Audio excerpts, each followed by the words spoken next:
My name's Angelina Kier.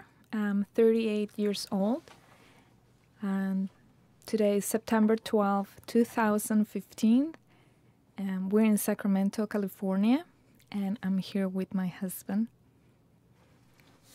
My name is Norman Kier. I'm 51.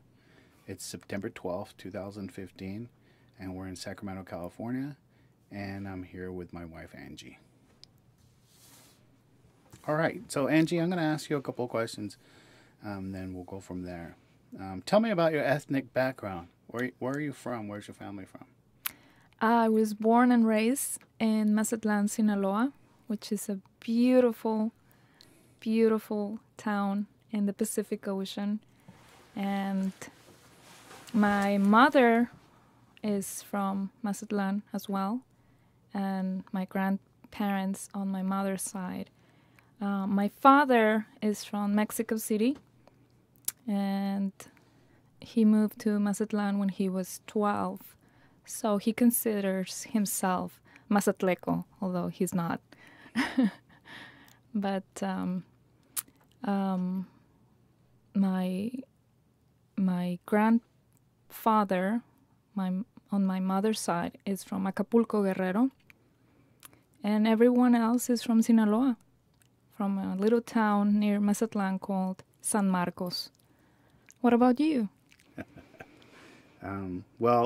My maternal family is from Sinaloa as well, from a small town in Sinaloa called El Rosario, a small mining town.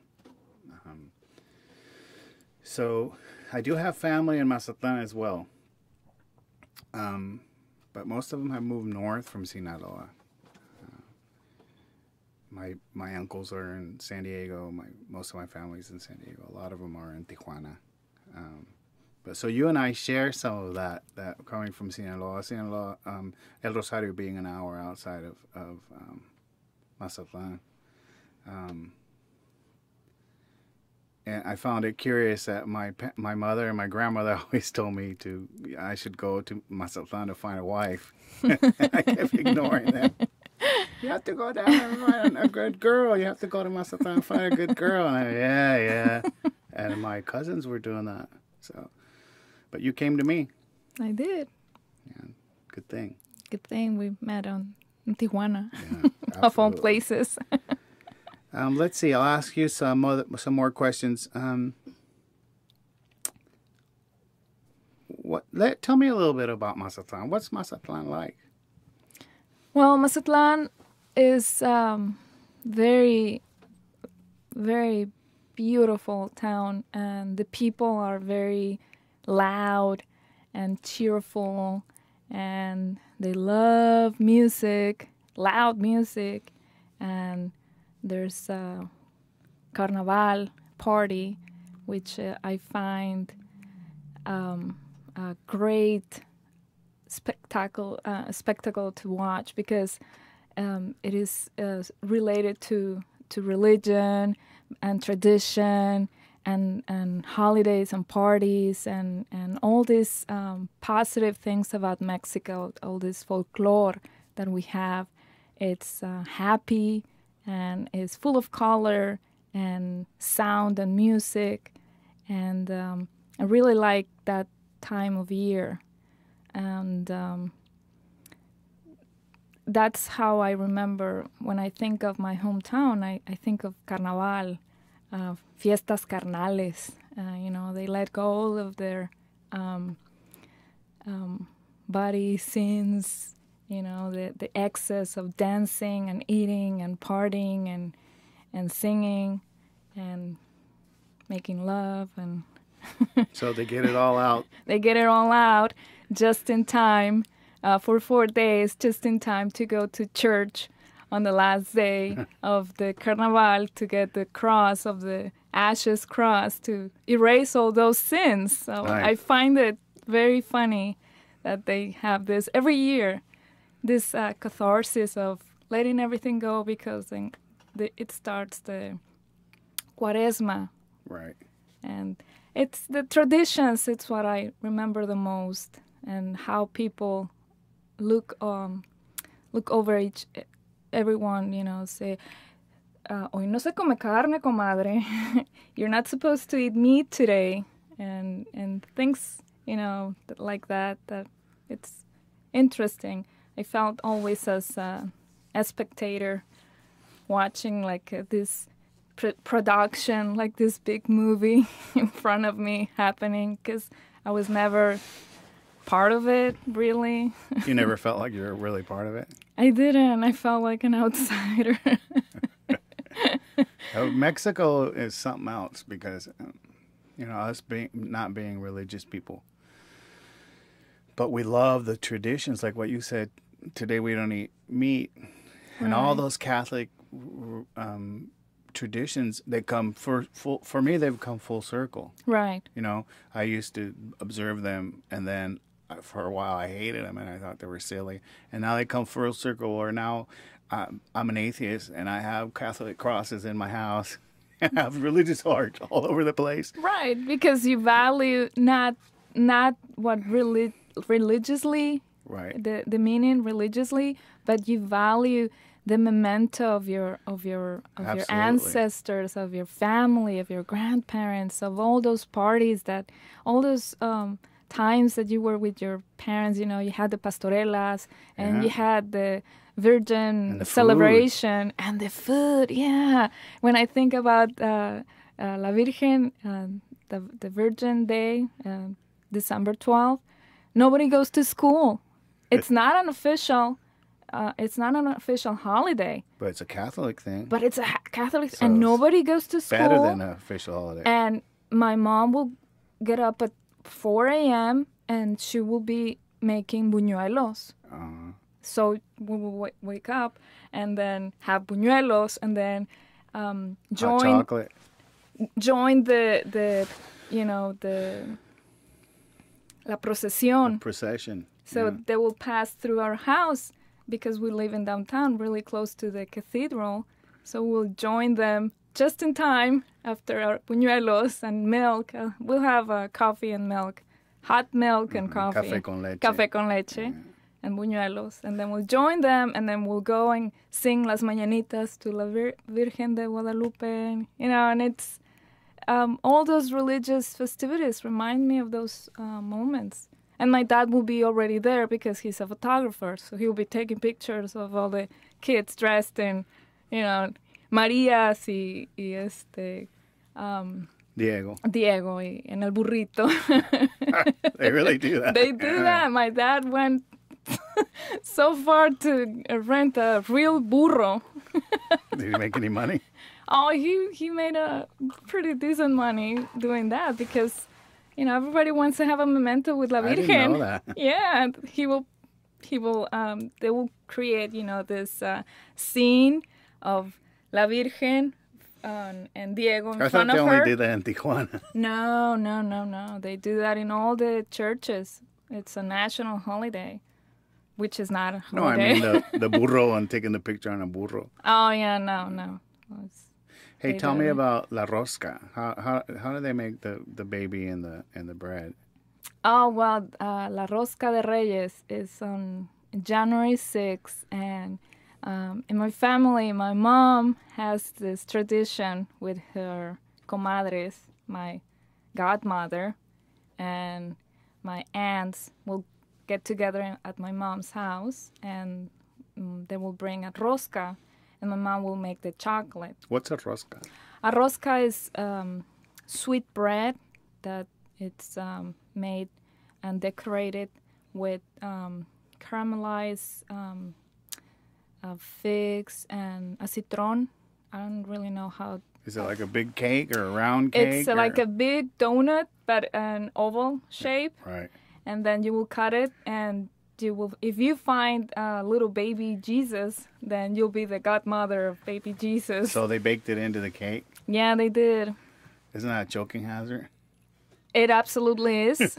But we don't care, because everybody has to be, So do you want to find the baby Jesus? Some people do, because they believe that it's good luck, but I really didn't, because then you have to throw a party on the Dia de la Candelaria, which is the baptism of baby Jesus. So then you have to throw you have to buy tamales and champurrado and have people over. So it's another party. So so some people will eat it, like hide it or try not to expose chicken. So then, it was like, come on, everybody. There's 4 baby Jesus. Spit it out. There's only 3 on the There's table. only 3 on the table. Come on. And they used to make them out of ceramic? Yes, they used to make them out of ceramic, but they found that, panaderos found that, the bakers found that. Too expensive. It was too expensive. So now the little plastic, Now there's shitty little plastic Jesus. Like this. Like in the Little diapers on them. yeah, like in the pesebre, Yeah. like in the nativity set. Yeah. So, and some people in south of Mexico, they will keep it, and then they will use that in a miniature pesebre. Oh, they'll make one. They'll make it. They make their little miniature pesebre. Hey, talking about parties, can you describe to me what a party was like on your street? Oh my God.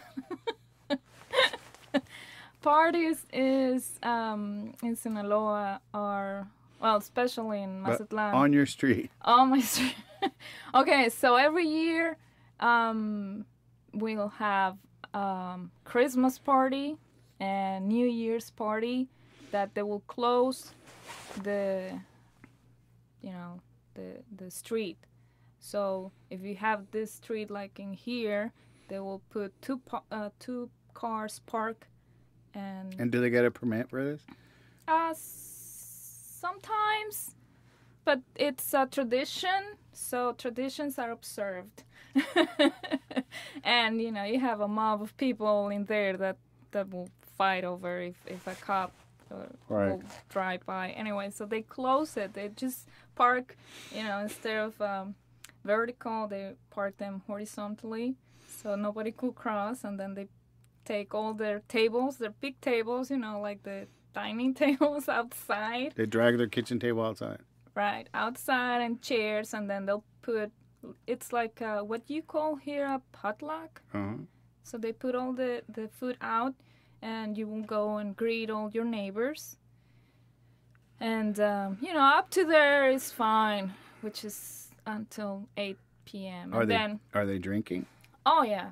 Alcohol is like, it's a common norm. So I grew up watching a lot of alcohol drinking, unfortunately. And then we'll have the piñatas. The piñatas is the symbol of the 7 sins, again, with the church. And they will break the piñatas. Children will break the piñatas and get the candies. And up to there is fine. But then, around 9, everybody starts, they hire this music DJs with this giant speakers the size of this room. And they will blast music all night long until 11 a.m. the next day. What kind of music are they playing? Like Earth, Wind, and Fire?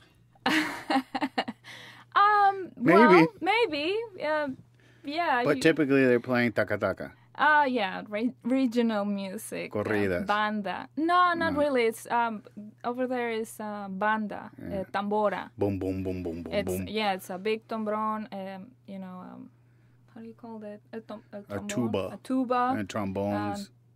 Trumpets, and really, really, really loud. Snare drums. Like everybody's deaf or something. That's really loud, and it goes on forever. It feels like, but next day Do they dance? all night. All night they dance like if there's no tomorrow. Do they fight? Yeah, the fight starts around 2 a.m. Dancing leads to flirting, and flirting leads to jealousy, and jealousy leads to Knives. and fighting. And men are, very macho, and if you are dancing with somebody else's wife or girlfriend or Daughter. yeah, it gets a little bit ugly. So my earliest memories of those are the sound of flesh pounding on man. It's a sound that it's not like when you go to las luchas libres, that you hear the pounding on the luchadores. This pound felt really loud and real. It felt like they were damaging each other. It's like a baseball bat hitting a baseball. Yes, it was raw and loud and scary. Yeah, and it made an impression on me because I still remember the sound. And how old were you when you saw two men fight? Seriously, fight? 8. Did you run inside the house? No. Everybody just stood and watched. Yeah, everybody was, try to break them up. Then they get punched. No, they weren't trying to break it up because most people were laughing at it because they were drunk, and others, their relatives were trying to make them. It's funny because they were trying to make them understand that what they were doing was wrong, but between their alcohol and the adrenaline, how can you make two people fighting? Trying to, don't do that. Stop, Jose. Stop it. What you're doing is wrong. Think of your mother. And all the ladies, ay Dios. Ay Dios, se van a matar. Everybody's making these big sounds, but nobody's really interfering physically. Everybody's giving their opinion. Déjalos que se den, déjalos que saquen lo que traen, que se den. Let them settle it like men. And then, but it got to a point where they got a big kawama, which is a big bottle. 40. Then 40 ounces. Smash it on somebody else's head, and then their brother came with those, folding chairs. Folding chairs, yeah. Like the folding chairs, like metal ones, like ones. WWF. And we invented those fights, man. We grabbed them, and he grabbed them, and smashed on the other one, and then that was it.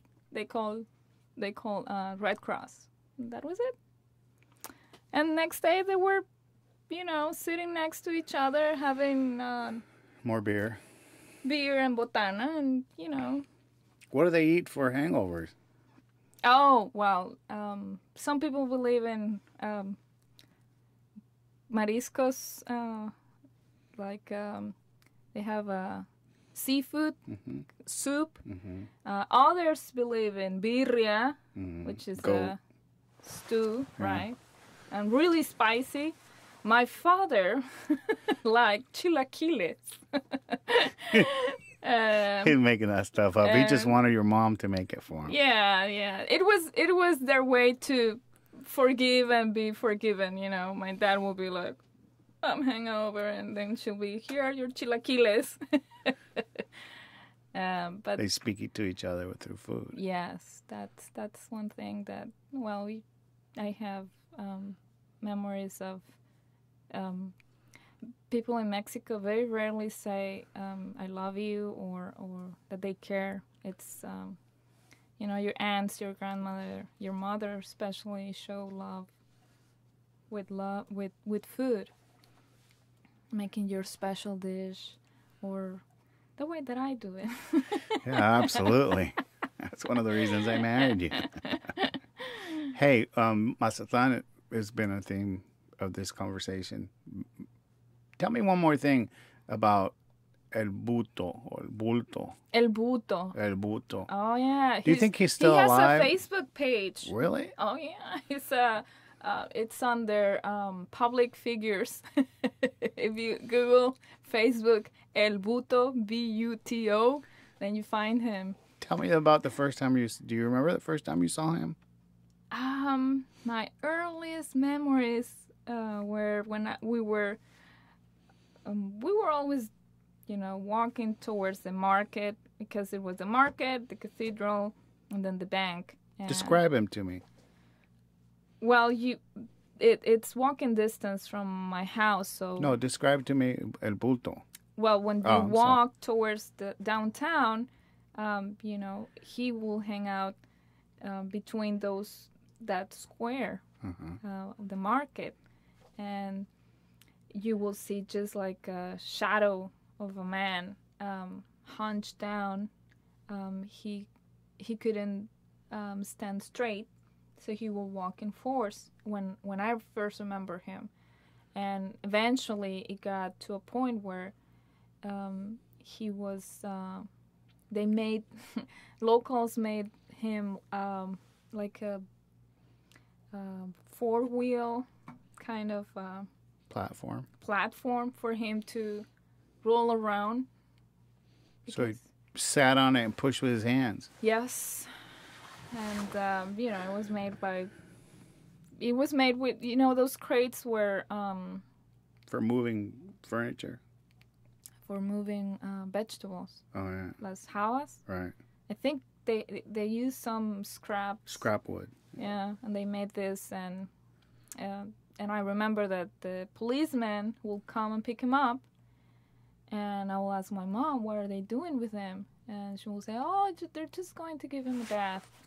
So they will shave him, so Shave his head. shave his head. It was a preventive measure for him not to catch lice, and shave his face and give him clean clothes, and then feed him, and then He got a bath. right, like I don't know how often, but it wasn't that often. So But it was something. it was something, yeah. So So what did he do on a daily basis? Was he he was pícaro because he was in his force. He will grab ladies' legs and squeeze their legs and their calves or something? yeah, and say, oh, chiquita, And what the women would go, ah! ah, puto, pícaro. And what he just he'd laugh about it. I think he played crazy because he only went with the ladies that had big macho, like Yeah. big legs, nice legs. He didn't grab skinny leg girls. And And did he sell candy or at some point I think he was he used to sing, or he used to sell chicles, candy, gum. I don't know. It was like you knew that you were going to see him when you went to downtown. It was one of those things. You were, oh yeah, El Buto, he's there. And people from the market, because around the market they have this, they sell food. They have food courts, like tacos, and they will feed him. He will go and he had probably 5 meals a day because locals, look after him. I'm not sure if he's still alive, but I know that he has that Facebook page, and he has like 2,000 followers, if not more. It's really funny. And he has pictures, and people go there. Juniors go and take pictures with. It's a hipster thing to go and take a picture with. Of course. El Buto. So when I was 13 years old, they sent me on a trip to Mexico City and then to Mazatlan. How was it? What month was it? Tell me the I month. think it was in August. Ooh. Yeah. So How was the weather? It was super hot. It was super hot. So they took me to the beach, right? My uncle was a doctor, and the first thing I did was I ran in the water, and I got stung by a jellyfish. Oh yeah, because we probably went after a storm. Right? So when I came out of the water and I came to my uncle and I said, I'm burning. I'm burning, I'm burning. And he was so enamored with my 16-year-old cousin. I mean, nothing weird, but he just doted over her. He said, you're fine. And you know what my aunt did? She said, come Shake over it here. off. No, he said, shake it off. And my Right. aunt said, come over here. And then she grabbed some weeds. She said, she was poking around. She said, oh, here it is. And then she pulled some weeds out of the And with the sand milk. and then rubbed them all over. Yeah. And, it stopped. Was it in La Isla de la Piedra? Yo creo, no sé. I don't remember. But those trips were my I've always had a love for Mexico. What do you love the most about Well, going to Mexico? first of all, it was going back to my childhood. It seemed very mysterious to me, exotic. Although I had lived there as a child, the cathedrals and the old buildings. You know, Americans, we don't have 200 or 300 or 400-year-old buildings outside of this on the street. Right. So when I saw the first time that I went to Mexico City on that trip, that I saw a 200-year-old building with a tree growing out of it, I was like, what the? You know, I'm used to seeing track houses, right? And this house with the walls were leaning, right? And this big tree was sticking out of it.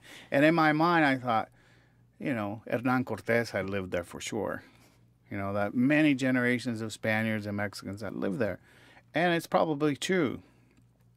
What I love about Mexico, I can't say just one thing. It's like a complex. I'm fond of saying that it's the Wild West. It is the Wild West. That's the scary part. That in Mexico, it's Mexico Mágico, where everything's possible. Anything's possible, good and bad. Yes. So one day you could go into a restaurant and find a restaurant that's spectacular and cheap, and everybody's really nice. And go next door and it's overpriced hotel. It has shitty service and it costs $400 a night. And you're like, how does this work? Because Mexico Mágico. Mexico Mágico. You just keep walking, then you'll find a better deal. You'll find something. The same with when you go and buy stuff at the market. You find somewhere else down the road that it's going to be cheaper and better. So I or think more colorful. Well, I think you know what? If we really start thinking about it, it's the people. It's the people in Mexico. Remember yesterday I was saying about we saw those girls dancing on TV, that song.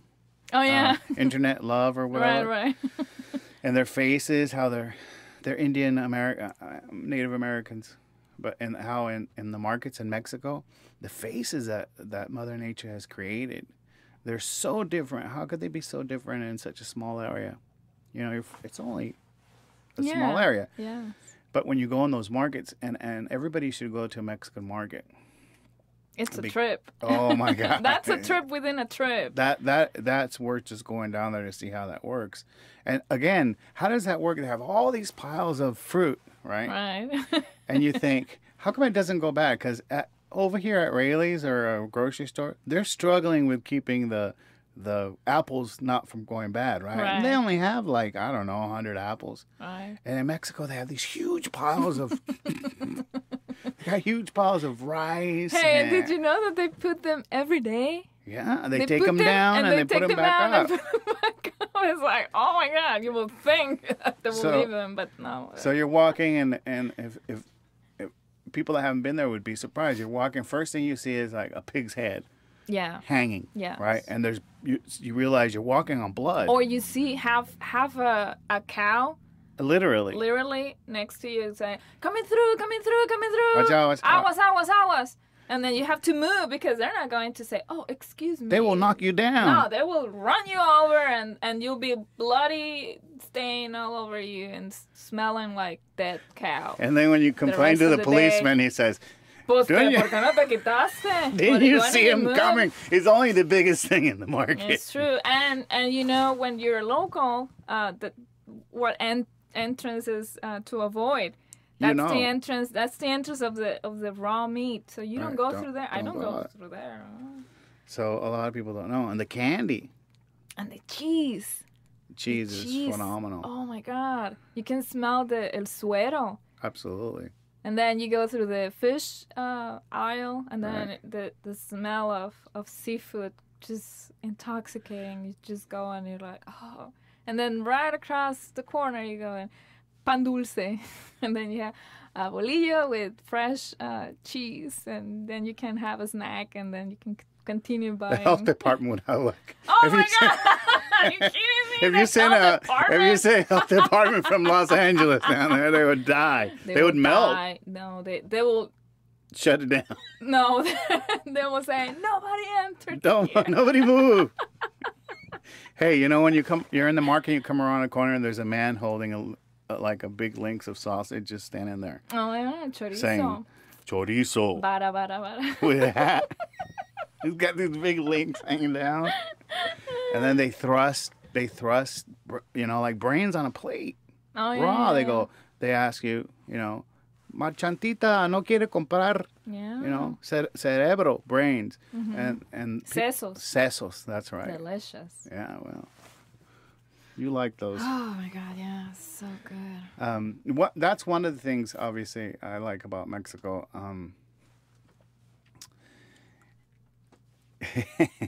So, obviously, we have this love about with Mexico, but I wanted to ask you about Mexico. The earliest memory that you have from Guadalajara that we talked about one time that I wanted to ask you is the storms. When you moved from San Diego to Guadalajara and you encountered the first storm. When we were living in San Diego, and they told us, my father decided that he wanted to go to move us to Guadalajara. My father was a businessman. They told us that the storms were spectacular and that we were going to get scared. As a 7-year-old boy, I thought, I've seen storms before. They scare me. I'm tough. Right. So, yeah, the first storm we had, when the clouds roll in and the thunder and lightning start to hit, they're deafening and they're super bright. So it's not like here where you see lightning. It's far. It's relatively far. And it goes, you see the light, and then it goes boom, boom, boom, boom, boom, boom, boom, boom, boom. Right? Over there, you see a flash and then a thunderous crack. Like right after you see the flash, you see a thunderous crash, and then you look up and you see this huge column of electricity going through the sky over your house. And it scares the shit out of you. So you get used to it after a while. And now, as a man, I kind of miss it. Like when I was in Phoenix the other day, and I saw that. It's still not as spectacular though. One of the first memories I have is the couple got hit by lightning in the park. So in Guadalajara. Guadalajara, yeah. And times have changed because I was 7, and my mother, I don't know how I went to the park. It was like 3 or 4 blocks away, and my mother was nowhere around. And I went to the park, and I saw the guy's huarache, and it was Burned. popped open like a explosion. Hey, so tell me, how do you see Mexico now that you are in the United States, being a recent immigrant? Well, do you feel guilty? Do you feel remorseful? Do you feel like you want to go back? Do you feel like... Because I'm good with Mexico. Yeah. Mexico, I think it's in my heart and it's always going to be. And, Mexico is in me. And what I feel is this nostalgia of I think besides missing my family and my long time friendships that I had there, what I miss is the sense of community that Mexicans have. And oddly enough, when I was little, I resented it because I thought, estos son bien metiches.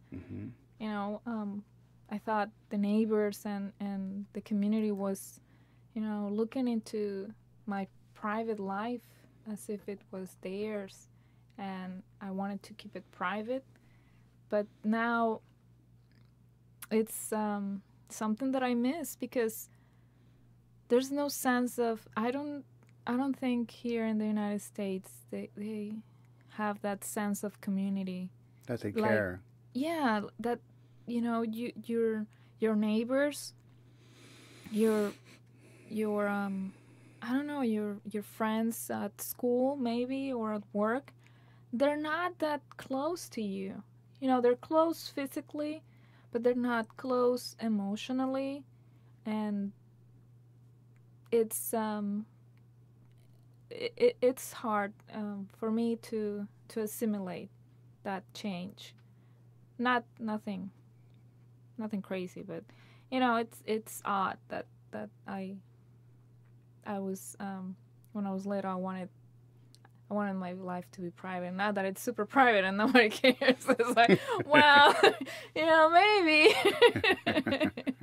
it wouldn't be that bad to have a community to support you.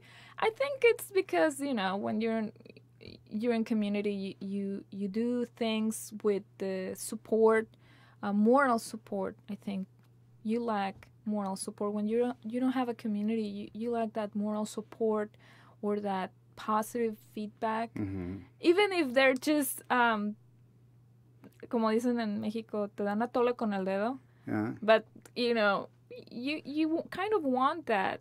Well, they gossip and they criticize about each other, and I think it kind of gives everybody boundaries about what you're really supposed to be doing, and they care. So if they don't gossip about you, oh, look who she's going out with. Isn't that the third guy she went out with? It means that they don't care. Yeah, it's if true. they don't talk about it, they don't care. But when you're young, you think that they shouldn't Get out of my business. Right, because you think that you're, everything.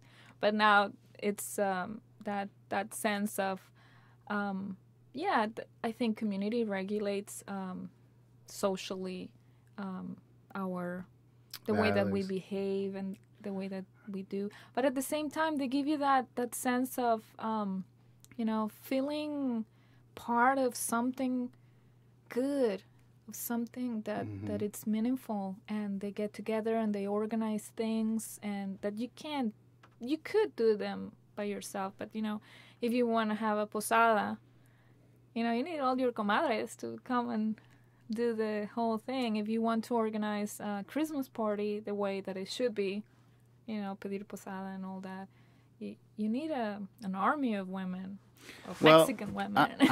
I'm at peace not living in Mexico because you are Mexico, and I married you, and you're my house. And whenever you talk, I think about my mom in Mexico, and even when you tell a dog, "Hey, I told you not to come in here," it warms my heart because I hear my mom or my aunt or somebody, Mexican woman talking to the kids or to the dogs. So yeah, I brought Mexico to my house, so I'm never gonna miss it. Oh, thank you, honey. You're welcome.